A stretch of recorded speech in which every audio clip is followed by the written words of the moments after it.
안녕하세요. 다원에서 수학을 가르치는 김나래라고 합니다. 우선 양정고에 입학한 지도 얼마 되지 않았는데 벌써 중간고사를 치르느라 너무 고생이 많으셨고요. 특히 수학시험이 마지막 날이었다 보니 전반적으로 수학적인 감이 좀 많이 떨어져 있는 상태에서 수학시험을 봤을 텐데 이제 시험 문제도 조금 어렵게 출제가 되어서 시험을 딱 보고 나면은 좀 후련해야 되는데 이제 후련하기보다는 아쉬움이 많이 남는 시험이었었던 것 같아요. 이제 그래서 우선 첫 번째로는 양정고 올해 시험의 특징부터 먼저 좀 말씀드리도록 할게요. 이제 작년과 이제 재작년, 지난 몇 년 동안에는 이제 객관식 문제가 18문제, 이제 그러고 서술형 문제가 2문항이 출제가 되었었는데요.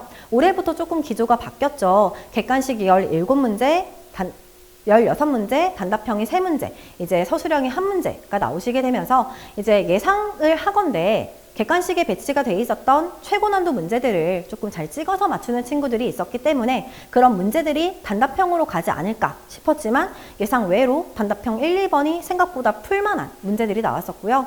이제 근데 예상 외로 이제 서술형 문제가 조금 많이 어렵게 출제가 됐어요. 이제 그래서 서술형 문제가 보통은 풀 수 있는 문제로 나왔었던 지난 기출들에 비해서 이번 서술형이 너무나도 복잡하게 나와서 이제 시험지를 보고 굉장히 당황한 친구들이 있었을 것 같아요. 이제 이번 시험이 어떤 부분들 때문에 어려웠을지 그런 부분들부터 한번 먼저 살펴보도록 하겠습니다. 우선 첫 번째로는 무난히 풀 수 있을 거라고 생각했던 문제들의 좀 배신인데요. 제가 학생들한테 시험지를 맨 처음 받아보고 느꼈던 부분은 문제가 생각보다 어렵다. 두 번째로 이제 차분하게 문제를 읽었을 때는 생각보다 괜찮은데 싶었었거든요. 근데 이제 오후에 시험지를 제가 직접 손으로 풀어보니까 아니 문제 풀이는 너무나도 한눈에 보이는데 직접 펜을 들고 문제를 풀어보니까 문제 풀이가 생각보다 너무나도 복잡한 것들이 있었어요.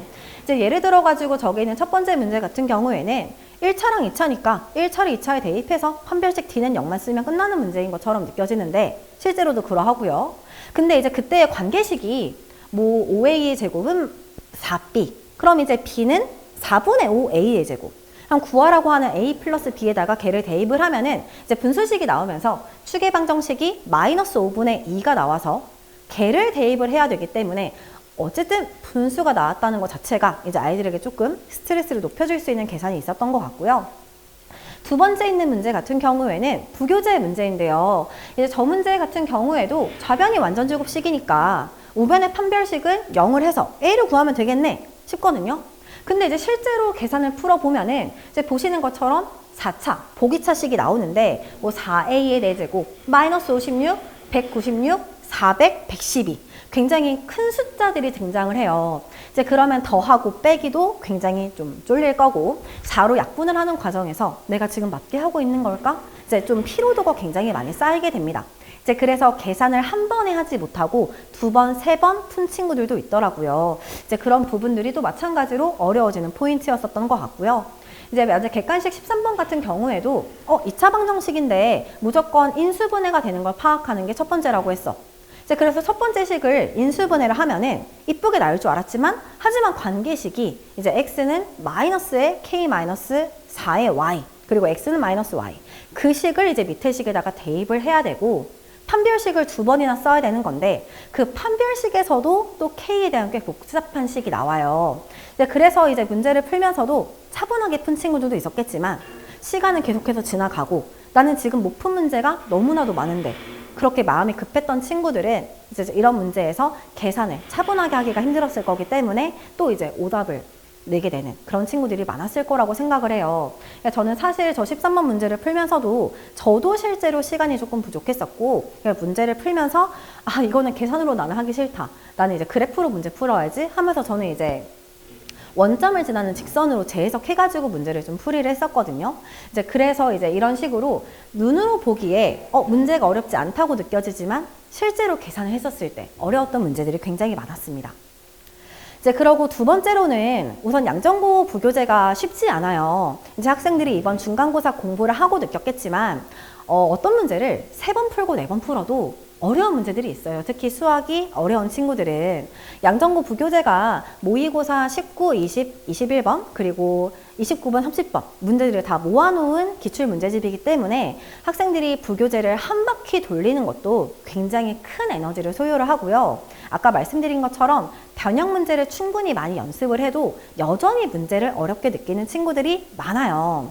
이제 그래서 저희 반 같은 경우에는 3월 말부터 부교재, 변형 문제, 시험에도 부교재 문제를 굉장히 많이 출제를 하고 연습을 많이 시켰었는데 실제로 나온 부교재 문제를 살펴보면은 어려운 문제가 출제가 됐다기보다는 굳이 양전고반 친구가 아니어도 충분히 다른 반에 있었어도 많이 접했을 만한 문제들이 출제가 되었어요. 특히 이 네 문제들을 대부분 살펴보시면은 이제 뭐 문제의 길이가 되게 길지도 않고 사실은 뭐 저희 한두 번 정도만 풀면은 당연히 풀릴 법한 문제들만 출제를 하셨거든요. 이제 그래서 실질적인 부교재 연계율이 높았다고 하기에는 조금 어려운 시험이 아니었을까 싶습니다. 네, 이제 물론 객관식 14번 문제가 부교재 변형 문제가 출제가 되긴 하였으나 너무 어렵게 변형이 되었기 때문에 조금 유의미하지는 않았던 것 같아요. 이제 그래서 이제 휘몰아치는 계산과 쫄리는 시간 때문에 이제 충분히 풀 수 있는 문제도 놓친 친구들이 좀 많았던 것 같아요. 아까 말씀드린 것처럼 단답형 1번이랑 2번이 생각보다 굉장히 쉬웠고 저기는 18번이 단답형 2번 문제인데 근데 이제 어쨌든 식 모양 자체가 굉장히 어렵고요. 앞에 객관식에서 8번부터 조금 복잡한 계산을 경험을 하고 넘어온 상태이기 때문에 또 서술형 문제가 안 풀린다는 걸 이미 또 봤기 때문에 학생들의 마인드가 이 문제도 못 풀 것 같은데? 라는 패배적인 마인드로 문제를 풀이해버리면 또 당연히 오답이 나올 수밖에 없는 이제 그런 시험지였던 것 같아요. 이제 그래서 충분히 풀 수 있었을 문제였으나 이제 풀지 못한 그런 부분들이 좀 있었던 것 같습니다. 이제 그래서 이번 시험을 좀 잘 못 본 친구들이 좀 이제 패배한 결정적인 요인 중에 하나는 어쨌든 1학년 첫 시험이기 때문에 어쩔 수 없는 경험 부족이라고 생각을 해요. 좀 무난하고 평이한 시험이 나왔으면 심호흡을 후 한번 하고 오케이 맞출 수 있는 거 무조건 맞추고 이제 어려운 문제들 중에서도 내가 풀 수 있을 만한 걸 골라가지고 내가 무조건 풀어낸다 란 마음가짐으로 문제를 풀어야 되고 근데 너무 어려운 시험이 나왔으면 심호흡을 딱 한번 하고 이거는 나한테만 어려운 시험이 아니다. 이 반에 있는 모두가 똑같이 어려워하고 있을 거기 때문에 내가 풀 수 있는 문제들을 이삭죽기처럼 4.5점, 5점, 6점, 6점, 5점 이렇게 모아가지고 이제 내 점수를 확보를 해야 되는데 이제 우리 친구들은 너무 시험이 어려우니까 멘탈이 붕괴가 돼가지고 이제 저쪽에 이제 6점짜리 한 개 날라가고 저기에 풀 수 있었던 4.5점 한 개 날라가고 저기에 5점짜리 실수 한번 해가지고 날라가고 이제 그래서 기본적으로 확보를 해야 되는 점수를 확보를 하지 못한 친구들이 많지 않았나 싶어요. 이제 근데 그 부분은 저희 반 친구들뿐만이 아니라 굉장히 많은 양정부 친구들이 그랬을 거고요. 그래서 2등급 커트라인이 그렇게 낮게 나오지 않았을까 싶습니다. 꼭 이번 시험지를 다시 풀어보게 할 건데요. 어려운 문제를 제외를 하고 제가 생각하기에 공부를 어느 정도 한 학생들이 이번 시험에서 확보를 해야 되는 점수대는 60점 중반 정도예요. 이제 그러면 이제 2등급 중반 정도에 들어가는 점수이거든요. 아니면 초반 정도에 들어가는 점수가 될 텐데 근데 이제 많은 친구들이 그 점수대를 확보를 하지 못한 이유는 절대적인 경험의 부족으로 풀 수 있었던 문제를 놓친 것. 이제 그게 굉장히 큰 요인이었던 것 같습니다. 근데 이게 수학 시험만 그런 게 아니에요. 앞으로 이제 우리 친구들이 굉장히 어려운 수학 시험도 마주 하겠지만 뭐 과학이나 국어 시험도 마찬가지가 될 거거든요. 어려운 시험지가 나오면 심호흡을 한번 하고 나만 지금 어려운 게 아니고 이것은 상대평가나 컷은 어차피 내려갈 거니까 내가 풀 수 있는 점수를 소중히 모으자 라는 생각으로 문제를 풀어야 되는데 이제 우리 친구들은 깎일 거를 생각을 하니까 이제 멘탈이 더 망가지고 그러지 않았을까 싶습니다. 이제 그래서 이번 시험을 잘 본 친구들은 이제 그런 멘탈이 좀 튼튼해가지고 오케이 시험이 어려워 내가 풀 수 있는 거 무조건 맞춰야지 차분하게 풀어야지 이제 그러고 이제 객관식을 또 잘 1번으로 찍은 친구들이 시험을 좀 잘 봤는데 이제 그런 부분들을 아직은 1학년이니까요. 1학년은 분명히 제가 그랬어요. 시행착오의 단계라고. 그런 시행착오를 겪으면서 2학년, 3학년 점점 성적이 상승할 수 있게 그거를 잘 만들면 되실 것 같아요. 자, 그래서 중간고사는 중간고사고 굉장히 충격적인 점수들을 받으셨겠지만 그럼 이제 기말고사가 어떻게 나올지를 좀 저희가 생각을 해봐야겠죠. 우선 기말고사에 조금 긍정적인 부분이 있어요. 뭐냐면 중간고사가 이렇게 어렵게 출제가 되면은 기말고사는 조금 평이하게 나옵니다. 평이하게 나온다는 것의 뜻은 공부를 한 친구가 공부를 한 보람이 있는 시험지가 나오게 된다는 거예요. 지금 전반적으로 공부를 되게 열심히 한 친구들도 점수대가 낮은 친구들이 많아요. 그 친구들이 다시 점수를 회복할 수 있는 그런 시험지를 보통은 출제를 하기 때문에 좀 의욕적으로 우리 친구들이 공부를 할 수 있는 그런 부분이 있지 않을까 싶습니다.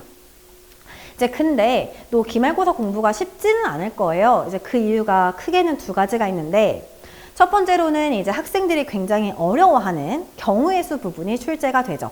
이제 그러고 여러 가지 부등식에 특히 2차 부등식 부분이 마찬가지로 2차 함수랑 연계가 되기 때문에 이해를 하기가 쉽지가 않아요. 이 부분이. 그쵸?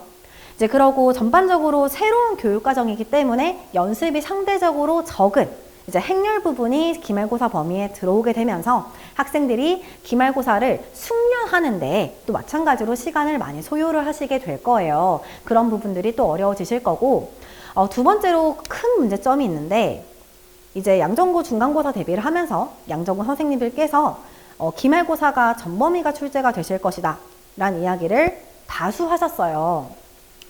이제 일반적으로 학교에서 기말고사를 전범위를 출제를 하는 이유는 중간고사가 조금 너무 평이하게 나와서 아이들 등급이 갈리지 않아서 난이도를 좀 올리고 싶으실 때 기말고사를 중간고사 범위까지 포함을 해서 전범위를 출제를 하는 경우가 많은데, 이번 양정 같은 경우에는 중간고사가 충분히 어려웠음에도 불구하고 기말고사를 전범위 출제할 수 있는 가능성이 있습니다. 물론 이거는 조정될 수가 있겠지만요.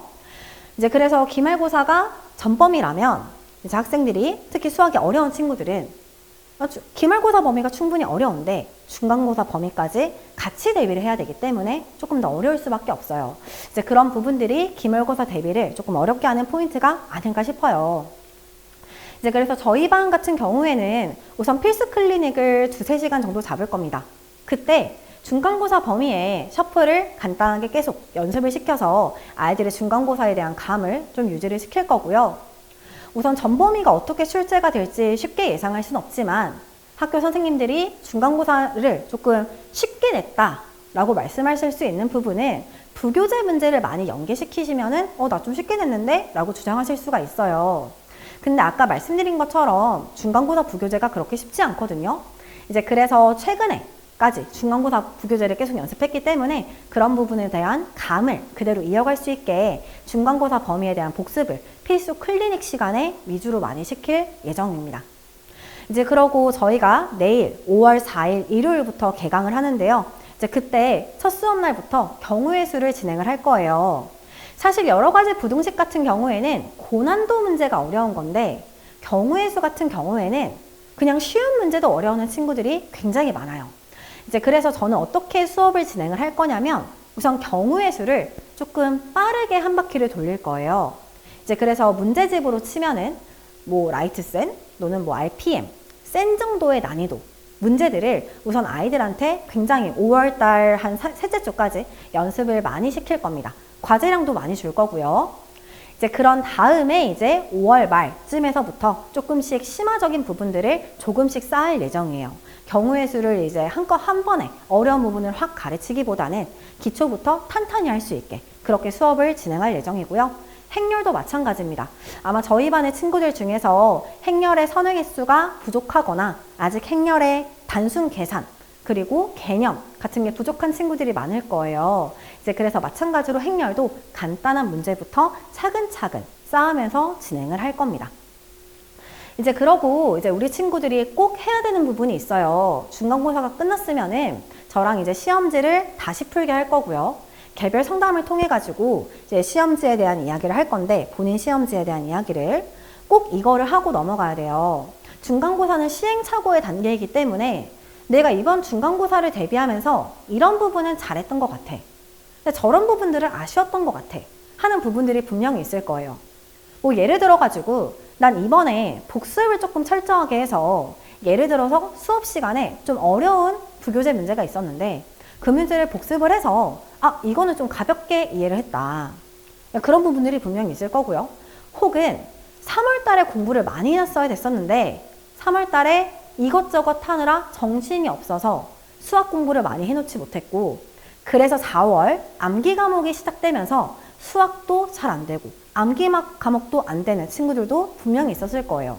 이제 그러니까 이번 5월 달은 수학을 정말 많이 해놓고 영어도 마찬가지로 많이 해놔서 6월 달에는 암기 과목이 들어와도 내 수학 실력이 무너지지 않게 5월 달에 수학 공부를 많이 해놔야겠구나. 이제 이런 걸 느끼는 친구들도 분명히 있을 거거든요. 이제 그래서 잘한 거는 잘한 걸로 잘 밀고 나가시고, 못했던 부분들은 꼭 개선을 해서 바뀌어서 우리 친구들이 기말고사를 보는 게 중요합니다. 이제 그래서 저도 마찬가지로 이제 우리 친구들과 한번 호흡을 맞췄으니까요. 이제 이번 기말고사는 이런 부분들을 조금 더 해줘야겠구나 라는 걸 저도 알았을 거 아니에요. 그쵸? 그래서 우리 친구들과 제가 대화를 통해서 이번 기말고사는 조금 더 공부한 사람은 분명히 보람 있는 시험지가 나올 거니까요. 우리 친구들 중간고사 때 좀 충격을 받았을 거예요. 어떻게 이런 점수대를 받을 수가 있는가. 하지만 이것은 모두가 상대평가고요. 기말고사까지 합산되는 게 너의 등급이에요. 이제 그래서 마지막까지 포기하지 않고 기말고사를 잘 볼 수 있게 우리 친구들이 파이팅을 잊지 않고 이제 공부를 할 수가 있어야 되거든요. 이제 그런 부분들을 잘 저랑 상담을 통해서 또 개강 때 이야기를 통해서 회포를 풀어봤으면 좋겠습니다. 감사합니다.